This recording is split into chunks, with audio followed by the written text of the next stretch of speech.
Polígrafo de la Estrella de Panamá. Bienvenidos, gracias por estar en el Polígrafo de la Estrella de Panamá. Qué gusto recibirlo. Mire, hoy vamos a tratar de entender el tema de no solamente las nuevas medidas que se han impuesto para poder contener los flujos migratorios hacia el norte que pasan por nuestro país, sino también para entender el problema en su contexto dimensional y las nuevas oportunidades o alternativas que se pueden explorar por parte de los ministerios de migración y a nivel presidencial para poder poder entender con una política regional acerca de la migración. Está con nosotros la directora de la cartera, Samira Gozaine, a quien agradezco muchísimo su asistencia. Gracias, directora, bienvenida. Mire, estamos de gemelas con la vestimenta, sí. Igual sin ponernos de acuerdo. Bienvenida. Gracias a ti. Gracias. Gracias.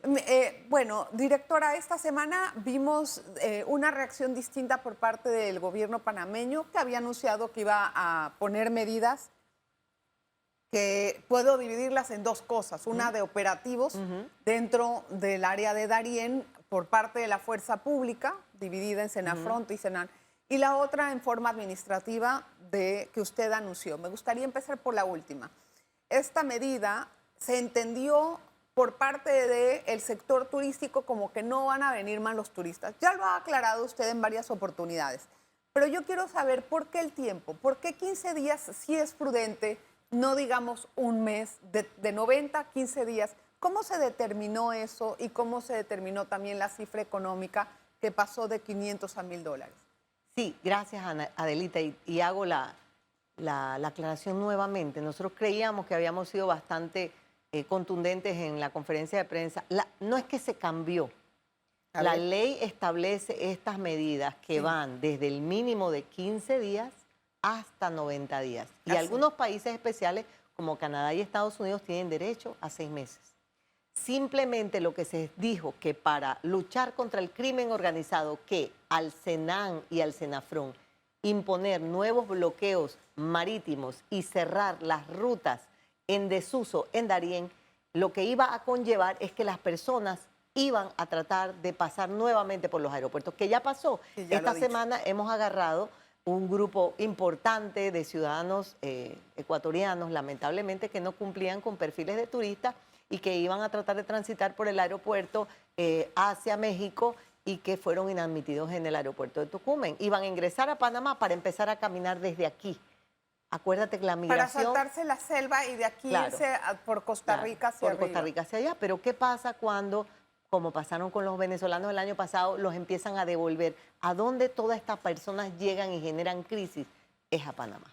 Sí, pero entonces, esa manifestación de hacer perfilamientos y de imponer este tipo nuevo de medidas, al no haber quedado registrada en un documento, ¿cómo se va a implementar? Esto es decir, no, eso...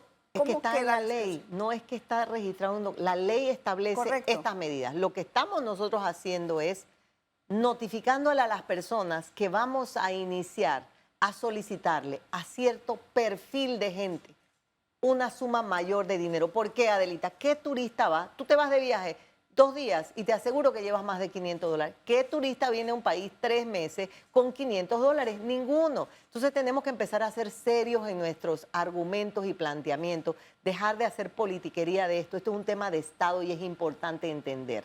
Pero esto no va dirigido a los turistas. No, pero aunque fuera dirigido a ellos, no importara, porque un turista real no viene a un país con $500. Voy a hacer una pregunta hipotética que puede tal vez ayudar a aclarar esta situación. Digamos que viene un turista, un migrante irregular. Quiere hacer 2 días de escala aquí y de aquí coger otro avión e irse a México. ¿Lo deja pasar? No. No lo dejamos pasar. ¿Por qué? Porque ya pasó con los venezolanos. Cuando el flujo se regresa de norte a sur al país que afecta es a Panamá. Si te acuerdas, el año pasado tuvimos 10.000 venezolanos aquí en Panamá. Pero que vinieron de Costa Rica o que estaban atrapados acá también. Que vinieron de México, de Nicaragua, de Guatemala, de Costa Rica. Venían desde allá hasta acá. Algunos inclusive habían ingresado a Estados Unidos, pero los habían detenido y los habían devuelto a México. Pero directora, allí considero que tal vez puede haber un cierto halo de subjetividad en decir no lo voy a dejar pasar porque también es el derecho de la persona de movilidad. No, la movilidad está muy mal entendida. Es el derecho, pero tú tienes que cumplir con requisitos. Tú no puedes entrar a Estados Unidos nada más porque Pero si quieres. vengo por 2 días acá y me Necesitas quiero ir a los 2 que días. cumplir con requisitos para ingresar a los países tu condición de turista. ¿Y qué pasa cuando los países como México los inadmiten, los devuelven a nuestro aeropuerto? Nosotros hace un mes tuvimos una crisis de 144 personas inadmitidas por México, que nada más hicieron tránsito en Panamá, inadmitidas por México y no las devolvieron. Y aquí tuvimos una crisis porque nosotros no tenemos A ver, capacidad para atender ese montón de gente en el aeropuerto. Quiero que me explique ese último tramo. ¿Cuándo fueron esas deportaciones de allá? No son deportaciones, no, son inadmisiones. Inadmisiones. Es Exacto, como explíqueme. cuando tú vas a algún lado y no cumples con los requisitos, el país te dice no puedes entrar. Te quedas en un área internacional mientras tu vuelo sale para ser devuelto. Ok. Esto fue el mes pasado y el anterior, que tuvimos varias crisis. Una semana tuvimos 144 personas devueltas de México y en otra crisis tuvimos 146. Ok, ¿y todas estas personas venían de México? ¿No habían sido admitidos Estas de personas México? venían en un vuelo de extracontinentales, Sí. para no decir nacionalidades Sí. específicas, iban en tránsito, pasaron por Panamá, por aquí, eso ni siquiera lo veo yo. Lo que va en tránsito ni lo veo. Ok. Siguieron a México y en México ellos vieron el perfil, sabían que eran migrantes irregulares, no eran turistas y los devolvieron a su país de origen, como lo dice el derecho internacional. ¿Y por qué Panamá se metió Porque en Panamá ese... es el país de tránsito por donde transitan. Nosotros tenemos un hub internacional. Ok, entonces- Tuvieron que venir a la aerolínea aquí y esperar, porque tú tienes muchos vuelos de Copa de México aquí, Ajá. pero tú no tienes muchos vuelos que salen de aquí Y hacia... mientras que esperaron, ¿a dónde estaban? Estaban en el área internacional del aeropuerto, en una sala especial, específica, en donde pudimos poner a toda esa gente. Les dábamos comida, les dábamos agua, las aerolíneas mismas se encargan de esto. Y nosotros atendíamos y nos aseguráramos que nada les pasara, que no se escaparan, porque no estaban admitidos en México. Ellos no venían a Panamá, ellos iban a México. ¿Y cuántas personas llegaron a ver ahí entonces? Bueno, un día 146 y la siguiente ¿Todos semana en el mismo 144. cuarto? Acuérdate que los salones de espera del aeropuerto son Ah, amplios. en las salas Sí, de espera. sala de espera del aeropuerto. Tuvimos que habilitar una sala de espera. Eso es inconveniente porque tenemos que poner personal de custodia. En verdad, cuando esas personas pasan por esas situaciones, ellos están custodiados por la aerolínea, ni siquiera por migración, porque ellos no han ingresado a Panamá. Entonces, para evitar esa situación nuevamente, esta es la medida que Claro, usted está por supuesto. implementando. Y entonces, eso no lo comentó. los 15 días y el dinero es para aquellas personas, Adelita. Por ejemplo, tengo mucha gente, tú no tienes idea de la cantidad de gente que llama, es por personas que están en el aeropuerto que van a entrar, pero realmente vienen a trabajar.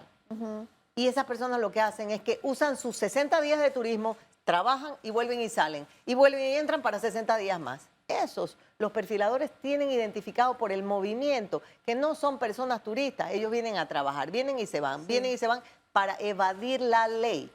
Ok, vamos a hacer una pausa. Vamos a regresar con más acerca de esta situación de los operativos, hasta lo que pueda contestar. Yo sé que se escapa de la frontera, pero también podemos hablar de los vecinos. Sí. Una pausa, regresamos enseguida. Polígrafo de la Estrella de Panamá. Gracias por continuar en sintonía. Bueno, por otra parte, hay ciertos operativos de pie de fuerza, por así decirlo, que van a trabajar en Darién y en algunos puntos donde se mueven los migrantes. Pero la verdad ahí, directora, me quedé como un poco con la duda. ¿Por qué estos operativos se hacen ahora y no se hicieron desde antes atrás? O sea, si queremos controlar un poco el flujo, ¿qué pasó? ¿Por qué no estaban estos operativos antes? Recuerda que la palabra es reforzar. Nosotros siempre hemos hecho operativos. Ahora estamos empeñando más personal para reforzar los operativos. Recuerda que el personal que tiene Senafron son limitados igual que el personal de migración. Entonces, lo que están haciendo es empeñando más hombres en una operación migratoria que no es la misión del Senafron, pero Sí. que ahora lo es por esta situación. Nada más esta semana que empezaron los operativos, rescatamos 153 personas que estaban siendo traficadas en 6 lanchas, la mayoría eran colombianos. Y esas personas fueron rescatadas y sacadas de la mano de los coyotes y a los señores se los llevó ante la justicia para sus procesos. Me da una curiosidad. directora, supuestamente esos coyotes los guían hasta el norte o nada más los cruzan en la selva. Eso es todo supuestamente lo que hacen, porque llegan acá después estas personas y cómo siguen. Acuérdate que es el crimen organizado. Pensé que el crimen organizado tiene personas en todos los países. por eso, entonces, Te dejan ¿qué hacen aquí estos? y la siguiente parte te agarra de aquí y te sigue traficando. Bien, esas personas que llegaron acá ya cuando sus coyotes han sido presos, ¿qué pasa con ellos? Nosotros los mantenemos mientras dan las declaraciones a la Fiscalía en custodia de migración y luego nosotros les permitimos continuar su flujo, pero ya sin traficantes. ¿Qué cree que pueden hacer el reforzamiento del SENAN y el SENAFRON? Detener a los delincuentes. Detener a los delincuentes, pero no al flujo de migrantes. No, porque ya yo lo he dicho y lo hemos dicho reiteradamente, Panamá no tiene la capacidad física por la geografía para hacer eso. Eso lo tiene que hacer Colombia. Ok, hablando de Colombia, esta semana pasada creo que entrevistamos a su par de Colombia en contexto y le preguntaba yo, ¿qué pasa? ¿Por qué ustedes no pueden controlar los flujos migratorios y siempre reclamos de Panamá? Y él decía, bueno, señor Fernando García, podemos controlar parcialmente lo que sale por el Darién, pero imposible para nosotros lo que se va por los diferentes puntos geográficos. ¿Qué puede decir usted con respecto a eso? Repito lo que dije en la conferencia de la CRM. En la pandemia no me entró un solo migrante. Y mira que nosotros ni siquiera hablamos de que no entre nadie. Es una solicitud de administración de flujo. Solo hoy llegaron más de 3.200 personas a Bajo Chiquito. Un pueblo que tiene 300 ciudadanos panameños que están sufriendo la invasión de su tierra de estas personas que por más que ellos quieran ayudar ya los rebasaron. Entonces nosotros ni siquiera estamos pidiendo detener completamente como pasó en la pandemia, sino que nos ayuden con la administración. Es un tema de voluntad política. Ya tú has visto las declaraciones hasta del presidente Petro y tú tienes una posición política que ellos respaldan con sus acciones. Siento que la situación está girando en torno a políticas un poco más complicadas que requieren o que ellos piden, yo no sé, con qué tipo de conversaciones previas, ¿verdad? Piden que Estados Unidos levante el embargo hacia Venezuela, ya son palabras mayores, lo sé, pero como una forma de atacar la raíz del problema del flujo migratorio, o sea, de la cantidad de venezolanos que están saliendo de ese país. ¿Usted cree que esa medida funcione? ¿A qué precio? ¿Cuántos niños están muriendo en la selva? ¿Cuántas mujeres violadas? ¿Cuántas personas? Yo no sé si, pero para mí me parece que un niño muerto es demasiado alto precio para pagar, para tú pensar que vas a lograr de alguna forma manipular la política exterior de otro país que es soberana de esa nación. O sea, yo no creo que ningún país debería utilizar a los seres humanos como forma de presión y mucho menos a los niños. Del flujo de 360.000 personas que va, el 20% son niños. 72.000 niños pasando en esa selva y no sabemos si son niños hijos. Si ya viste la película que está de moda ahora, ves cómo trafican a los niños, cómo los violan, cómo los usan y cómo pasan. Nosotros no tenemos forma de saber si estos niños son hijos de quienes están con ellos. Pero ese es un dato sumamente delicado. Así es. ¿Cómo puede usted comprobar que ese niño es su hijo o no? O sea, ¿hay alguna manera? Vienen sin papeles, primero que todo. Vienen sin papeles. Vienen sin papeles y por eso es que mi insistencia... Es que mi insistencia es con los organismos internacionales, Adelita. ¿Qué país tiene la capacidad para hacerle exámenes de ADN a 72.000 niños?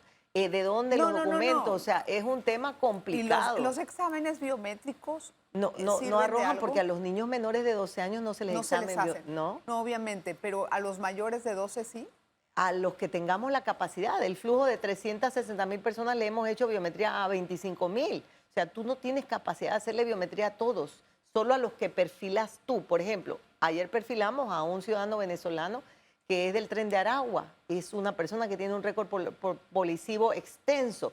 Ese lo detuvimos y lo mandamos a nuestro albergue de Panamá para ser deportado próximamente, pero no tenemos la capacidad. Me pregunto si el alquiler de vuelos charter no va a ser también un gasto sumamente extraordinario para nuestro país y si esa es la mejor forma de tomar en cuenta el control de esto. Sí lo es. Mira, antes de ayer en el aeropuerto, mejor dicho, el día lunes en el aeropuerto, Detuvimos un grupo de 15 ecuatorianos, como te decía, que iban a hacer tránsito, pero realmente eran migrantes irregulares. Y ellos mismos en su declaración dijeron que las medidas de deportación, el anuncio, les había impedido pasar por la selva, porque sabían que no se iban a arriesgar si luego nosotros los íbamos a devolver. Pero ¿cuánto nos va a alquilar eso? Sí, ¿Cuánto nos va a costar eso?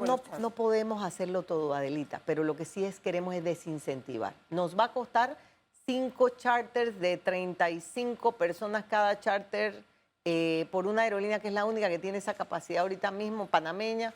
$78,000 fue la cotización que recibimos. ¿Cada charter? No, todos, los todos, cinco. los 5 vuelos. Pero entonces veo que son como cupos limitados, o sea, Sí, tienen un número muy sí, definido. porque recuerda que las capacidades nuestras en la selva, en Darién, para retener a las personas no es mucha.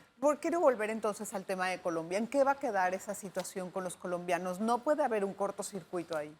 No es que hay un cortocircuito, es que tenemos formas diferentes de enfrentar la situación y tenemos visiones diferentes de la situación. Para Panamá es claro que no hay nada humano en permitirles ese tránsito de esa forma. Para ellos no está tan claro eso. Entonces son dos enfoques. Pero ellos si paran eso, ¿a dónde mandan a los migrantes? También ellos dicen, yo no me voy a quedar con esto aquí, ¿a dónde qué voy a hacer con ellos? El tema es que ya tienen a 2 millones de venezolanos. Sí, pero los están pasando por la selva y el tema es que los están ahí. mandando a morir. No, es que la mayoría de que está pasando venezolano tiene TPS colombiano. Los están mandando a morir a la selva. Y si ellos ahí en Colombia pueden retenerlo y buscar vías seguras, como los americanos les propusieron a ellos establecer ahí un centro donde ellos se registrasen y buscar una vía segura para pasar. Y creo que eso es lo más humano que un país podría hacer ahorita mismo. Vamos a hacer la pausa, directora. Vamos a regresar con más en esta conversación acerca de la migración. Vamos a entrar en el plano ahora regional y lo que se espera para el próximo, lo que queda de este año. Polígrafo de la Estrella de Panamá. Bien, gracias por continuar en sintonía del programa. Hoy hablando con la directora de Migración, Samira Gozaine. Entonces, volviendo al tema regional, ¿qué vamos a hacer con Costa Rica? ¿Qué pasará con Costa Rica? Yo sé que esta semana se realiza una gira al Darién con el homólogo de Costa Rica. Quiero entender qué va a pasar ahí. Sí, creo que Costa Rica es 100% igual que Panamá. Ambos países estamos viendo la tragedia desde otra perspectiva. Entendemos que no hay nada humano en la forma en que ellos están pasando a través de la selva del Darién. Y creo que es una forma en que el ministro de Seguridad de Costa Rica va a venir y junto con nuestro ministro de Seguridad iremos al área del Darién para que él pueda ver realmente de primera mano la tragedia, no solamente que viven las personas que están pasando por la selva, pueda conversar con ellos, sino también hablar con los pueblos, porque ellos están también afectados por el paso de estas personas. ¿Y qué va a hacer Costa Rica en ese sentido? O sea, lejos de ver y entender el problema, que seguramente ya lo atiende porque lo atiende igual él, ¿no? Entonces, ¿cuál va a ser el trabajo binacional? Nosotros con ellos estamos en una posición para administrar los flujos. Con Costa Rica hemos logrado lo que Panamá no ha logrado con Colombia en el sentido de que nos entendemos y compartimos la información para que ellos se preparen y sepan cuántas personas van a recibir. Entonces, creo que esa es la primera. Nosotros le pasamos información, le decimos cuántas personas van en los flujos, así ellos se preparan con sus buses del otro lado para poderlos atender, darles agua, atención y que puedan ellos continuar su viaje. Entonces, ellos se preparan de esa forma. ¿Nosotros hasta cierto punto controlamos los flujos que siguen a Costa Rica? Nosotros lo que hacemos es que los llevamos hasta Chiriquí. Entonces podemos decirle, hemos pasado a David tantas personas que van a pasar. Porque si hay algo cierto es que en los planes de Hualaca estas personas no duran ni siquiera 24 horas. Sin embargo, Costa Rica no dice no puedo atender tanto o sí tanto o impone números. No. Ellos ahora mismo están apoyando a Panamá. ¿Cuántas personas han muerto en la selva del Darién? ¿Se tiene un registro? No sabríamos jamás. Creo que es imposible. Los recuentos de la gente no concordan con lo que nosotros tenemos reportado, porque sabes que nosotros registramos los cadáveres cuando se nos notifica. Pero hay mucha gente que llega y dice, 3 días atrás vi 5 personas muertas, 2 días atrás vi una persona que se cayó y no podía caminar y la dejaron allí. Mira el tema de la cubana, que su hijo, después ella lo denunció, que la trató de matar en la selva. ¿Cuántos casos así han pasado que no sabemos? Pero entonces, si no sabemos eso, ¿qué realmente está pasando ahí? Porque no sabemos exactamente. Las denuncias no las ponen porque no quieren detener el camino, usted me lo ha dicho antes, ¿verdad? Sí, pero a pesar de que puedan ser objeto de violencia. Y también porque se mueren familias completas, Adelita, y nadie los reporta. Se mueren familias. Mira, hemos tenido personas diciendo que cuando suben la loma de la muerte, que es tan difícil, familias completas que se tiran. O, por ejemplo, en estos días nos reportaron un hombre que iba con su esposa, la esposa se cayó, tuvo un accidente y se cayó, y él mismo por ahí mismo se cayó, se tiró, él se lanzó porque su esposa se había lanzado. No hay forma de saber porque es una selva. Tú has ido al Darién y tú sabes cómo es la geografía. ¿Y esos relatos son verdaderos? Son verdaderos. Son, tal vez. No, son verdaderos. La gente ¿Cómo podemos verificarlos? No se puede porque es imposible ir allá a verificar eso y ver en los abismos, en los despeñaderos. Por ejemplo, es difícil. El personal experimentado del Senafront, que están acostumbrados a pasar días en la selva, así los entrenan a ellos. Y creo que también al Senan, no estoy muy segura. Ellos no han hecho el recorrido para atrás. Sí, sí lo hacen, pero son 266 kilómetros de selva y los abismos son abismos donde desaparece la gente. ¿Pero es una sola trocha? No, son varias trochas, son varios caminos, son varios lados, son varios rumbos que escogen las personas y luego se juntan en unas áreas especiales. Entonces, se abren por diferentes lados en la selva. Si los presidentes no se sientan a hablar de esto, los presidentes de toda la región, ¿cómo se puede entonces solventar este problema? Sí, es lo que bien dices tú, es una decisión política de una voluntad específica de cada país. Nosotros hemos demostrado y hemos dicho que tenemos la voluntad. Costa Rica ha dicho que tiene la voluntad de sentarse. Los Estados Unidos han dicho, vamos a sentarnos, necesitamos que Sudamérica también tenga la voluntad para sentarse. Hay una reunión con López Obrador, creo, en México para el mes de noviembre. No conozco eso. Estoy segura. Me lo mencionó el par de Colombia, no me acuerdo exactamente la fecha, pero creo que mencionó que estaban tratando de hacer una reunión regional en México con AMLO para poder hablar del tema a nivel presidencial. Sí, yo creo que hemos hablado del tema bastante, ahora hay que tomar acciones. La primera acción, desde nuestro punto de vista, es contener el flujo para proteger a los seres humanos que día a día están muriendo, más a los niños. O sea, dejarlos pasar por la selva no está en los mejores intereses de ningún niño. Hay un delito, y siempre lo repito, child endangerment, poner en peligro a un niño. Y eso hacen los padres todos los días cuando cruzan por la selva con esos niños. ¿Se instaló el centro de documentación que estaba pidiendo Estados Unidos en Colombia? No, creemos que no se ha instalado todavía. Creemos que no se ha instalado todavía, evidentemente porque los números están aumentando. Claro. En vez de disminuir. ¿Qué espera usted para finales de año? Es decir, ¿cuál es el pronóstico ahora? Si tenemos 360,000 personas ahorita, creo que para fin de año podremos haber tenido medio millón de personas pasando por Panamá fácilmente.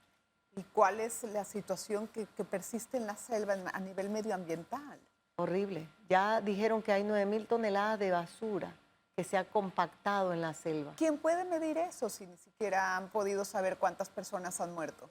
¿Cómo pueden tener esa cifra? Los expertos, por la cantidad de gente que ha pasado, creo que hay un cálculo que sacan por persona. El desecho individual. Ajá, exactamente, un desecho promedio que cada persona da. Y estoy segura que es mucho más de lo que ellos han calculado. ¿Y qué vamos a hacer nosotros en ese tema? Es bastante complicado, pero ahorita mismo estamos trabajando y supiste que hace 2 semanas fuimos con varios ministros allá. Estamos trabajando en ese tema y estamos involucrando al ministro del Medio Ambiente que está con nosotros en este tema y yo creo que prontamente se van a poder hablar de otras medidas. ¿Y qué hay de la política estadounidense con todo esto? O sea, Estados Unidos también tiene un problema, un conflicto en algunos de los estados que llegan los migrantes. Sí, no, yo creo que ya todos los países nos hemos dado cuenta que esto es un tema de seguridad nacional, ya no es solo un tema humanitario. Esta migración descontrolada y sin ningún tipo de norma está afectando la seguridad de los países. Estábamos el lunes en la Asamblea, en Comisión de Presupuesto, y la diputada de Veraguas nos decía que nunca habían tenido migrantes en los semáforos y que ya se había tornado en un tema de seguridad porque estaban siendo violentos con aquellos que no les daban dinero. Entonces vamos a hacer operativos para lograr volverlos a poner en los albergues y para que ellos continúen su caminar, su viaje. Qué complicado. Es complicado, porque es un tema humano. Muy o sea, complicado. tú Es estás un ahí tema en la- humano, pero Sí, también es un tema de seguridad. Sí, No se así está es. pudiendo definir con una perspectiva de derechos humanos Así es. para poder también otorgar seguridad.